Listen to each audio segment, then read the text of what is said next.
আসসালামু আলাইকুম প্রিয় চাকরি প্রত্যাশী শিক্ষার্থীরা। আশা করছি আপনারা ভালো আছেন। আলহামদুলিল্লাহ আমিও আপনাদের দোয়াতে ভালো আছি।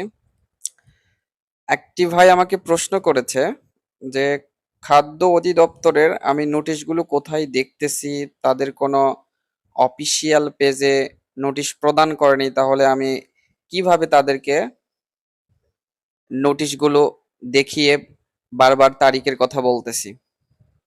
তো মূল বিষয়টি হচ্ছে তাদের ওয়েবসাইটটি কিন্তু বন্ধ ছিল।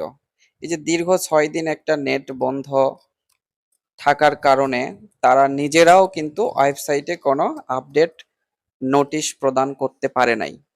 তবে বিকল্প কোনো ওয়ে তো অবশ্যই আছে। তাহলে আমরা কেন খবর পাচ্ছি সেগুলো আপনাদেরকে জানাইতে পারতেছি? কেন? কিভাবে? বিকল্প অবশ্যই কোনো ওয়েবসাইট আছে।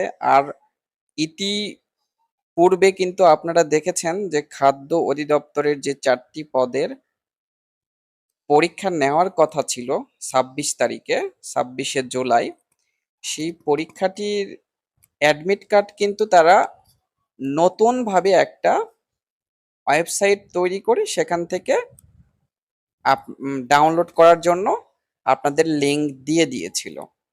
সো এভাবে কিন্তু আপনারা ভাবলেও পারেন বা ধারণা করলেও পারেন যে হচ্ছে আমরা নোটিশগুলো কোথায় পাই, অফিসের কারো সঙ্গে আমাদের কন্ট্যাক্ট আছে কিনা, এই বিষয়গুলো কিন্তু আপনারা নিজেরাই ভাবলেই কিন্তু পেয়ে যাবেন। তো একটু স্ক্রিনে ভালোভাবে লক্ষ্য করে দেখুন যে তাদের লাস্ট আপডেট ছিল নোটিশ প্রদানের 18 তারিখ, অর্থাৎ নেট যেদিন বন্ধ হয় সেদিন তাদের হচ্ছে লাস্ট আপডেট ছিল। তারপরে আর তারা কোনো ওয়েবসাইটে আপডেট দিতে পারেনি। এজন্যই বলতেছিলাম যে আসলে তাদের নিজ ওয়েবসাইটে যারা এখন পর্যন্ত কিন্তু সবাই ঢুকতেও পারতেছে না। আমরা একটু সার্ভারটা অন্যভাবে মানে সারভাইভ করে আমরা কিন্তু ঢুকতে পারতেছি।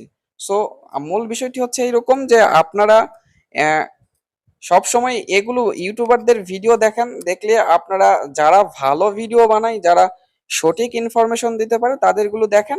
আশা করছি আপনারা সেগুলো বুঝতে পারবেন। কিন্তু এই নোটিশ প্রদান করতেছে একটা সাইটে আপনারা খুঁজলে পাবেন না। তো মূল বিষয়টি এটিই ছিল মেসেজ দেওয়ার যে আপনারা আ কোনো নোটিশ দেখতে না পাইলেও কিছু চ্যানেল ফলো করেন। দেখবেন যে আপনারা সঠিক ইনফরমেশন গুলো পেয়ে যাচ্ছেন। তো সবাই ভালো থাকবেন। আল্লাহ হাফেজ।